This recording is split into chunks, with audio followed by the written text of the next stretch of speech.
راشه ملګرو نن یو بل خوندور سیټینګ په واتساپ کې درته وښیم. تاسو راشه پاس 3 ډاټس وګورئ، په دې باندې به کلیک وکړئ، سیټینګز باندې به کلیک وکړئ. کله چې دلته راغلی د هغې وروسته به تاسو دلته لږ لاندې راشئ. کله چې لږ لاندې راغلی سټوریج اینډ ډاټا باندې به کلیک وکړئ. کله چې دلته کلیک وکړ میډیا اپلوډ کوالټي په دې باندې به کلیک وکړئ. دلته ځینې ملګري وي کله چې ډاکومنټ تصویرونه څه لګي هغه دوی په سټانډرډ کوالټي کې لګي چې هغه خپله د عکس اصلي کوالټي څنګه شي خرابه شي. تاسو به راشئ ایچ ډي کوالټۍ ته به یې واړوئ، سیو به یې کړئ. د هغې وروسته به تاسو خپل عکسونه ویډیوګانې لګئ، په هغې سره به ستاسو عکسونه ویډیوګانې هر څه په ایچ ډي کوالټۍ ځي، یعنې هېڅ کوالټي به له لاسه نه ورکوي. د هغې وروسته لاندې یو بل سیټینګ دی. لاندې سیټینګ کې داسې ویل شوي دي چې میډیا آټو ډاونلوډ، هغه میډیا چې په اتومات ډول څنګه کېږي ډاونلوډېږي. وایس میسیج آر آلویز اټومیټیکلی ډاونلوډېډ، یعنې وایس میسیج هر وخت ډاونلوډېږي، هغه مخنیوی نه کېږي. وروسته د هغې نه لکه وین یوزینګ موبایل ډیټا، کله چې موبایل ډیټا استعمالوو څه شی دی مقصد په اتومات ډول واتساپ څخه ډاونلوډېږي.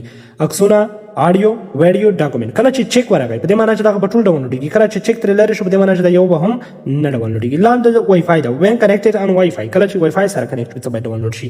فوټوز، آډیو، ویډیوز، ډاکومنټ یا یو هم نه، مثلا زه وایم چې یو هم نه، یو د هم نه ډاونلوډېږي. نو تاسو کله چې دا چیکونه لرئ په اتومات ډول بس تاسو ګیلرۍ ته هېڅ شی د واتساپ څخه نه ډاونلوډېږي. داسې نور ویډیوګانو لپاره لازمه موږ در سره فالو کړئ.